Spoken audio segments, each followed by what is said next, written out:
Now on to the last and final group, Group L, with England. I'm not particularly properly in support of England. Of every team that's there, I would want England to win the most. Obviously, it's just that win or lose, I'm not that like, if we win, I'm not like, fucking hell, fucking get in, lads. And if they lose, I'm not that arsed. Like, I remember in Euro 2021, obviously that got pushed back because of COVID and stuff, but that same season, obviously I'm a City fan. But yeah, in 2021, when we played that Champions League final against Chelsea, that loss genuinely still gets at me mentally today. It's mentally draining. Obviously that's been, lowered a bit by the fact that we won it. Fucking come on, can we talk about Rodri? Can we talk about Rodri? He's good in Istanbul. Obviously, that same season, well, technically, England were in the Euros, got to the Euros final,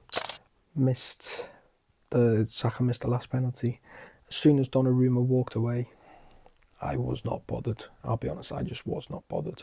Not one of those people that will say stuff like, oh, I'd rather win a throw-in than England win a World Cup or something like that. However, despite the fact that we have won so much recently, I would still rather take a League Cup, or Carabao Cup, whatever you want to call it, an FA Cup, and obviously a Premier League or a Champions League, over England winning the World Cup.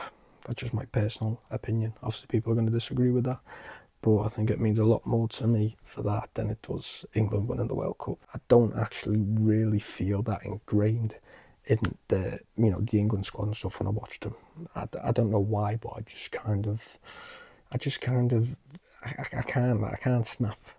can't snap my brain out of, oh, he plays for that club, and I usually hate him or whatnot.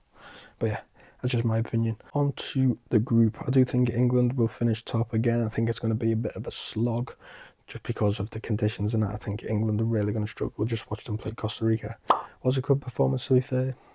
Was Costa Rica. They're not even going to the World Cup. And they're like Haiti are, so that tells you how shite they are. The second place for me again, this might be another bit of a shock, but I'm actually going to go with Ghana. No, obviously some of that is to do with the conditions, but actually the main reason isn't actually to do with Ghana themselves, but it's to do with Croatia. Now obviously Croatia did very well in the 2018 one, got to the final. Lost 4-2 in that one, quite convincingly, but they've done very well to get to a final. And the World Cup the year after, again, the same sort of squad as what was back in 2018. Somehow did very well again. I think they got to the semi-finals, didn't they? But again, the same sort of squad. You're thinking, surely the squad's aging. I can't remember how they did in the Euros, but again, 2026, and it's still pretty much the same sort of squad that we were arguing was aging in 2021. Now again, there is quality in those players, obviously, and they can step up. But I think in these extreme heats, and the fact that 2022, yes, they were still old, and you can argue the aging, but I just think that was the last little drop out of them that you could have properly got. It's still the same sort of players going this time. Come on. Budimir, Perisic, Kramaric, even Kovacic now, he's 32. Mario Pasalic, 31. Luka Modric is obviously probably the best player ever. He's 40 years of age now. Like, I'm not denying Luka Modric's quality. Yes, he can still do that. But, let bro rest. He's 40 years of age.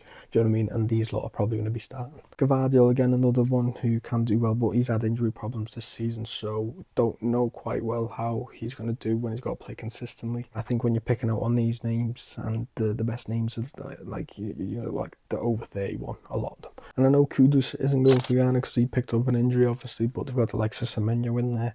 They have also got Jordan Ayew, so yeah, there's definitely flaws in Ghana, I'm not denying that, but I just think Ghana will be able to deal with the heat more. They've got quality in there, younger quality as well. Croatia's quality comes from a lot of the older players. If they can step up, then they can definitely beat Ghana, and they could quite convincingly get second. But yeah, I think Croatia are going to finish third in this group. Obviously England top, Ghana second. And again, I think whoever finishes third in this group, which in this case for me is Croatia, will also go through. I'm guessing a lot of you are going to be English, so yeah, how much are you in support of England in this World Cup? Do you agree with what I said in terms of my support? I don't know. Leave it in the comments.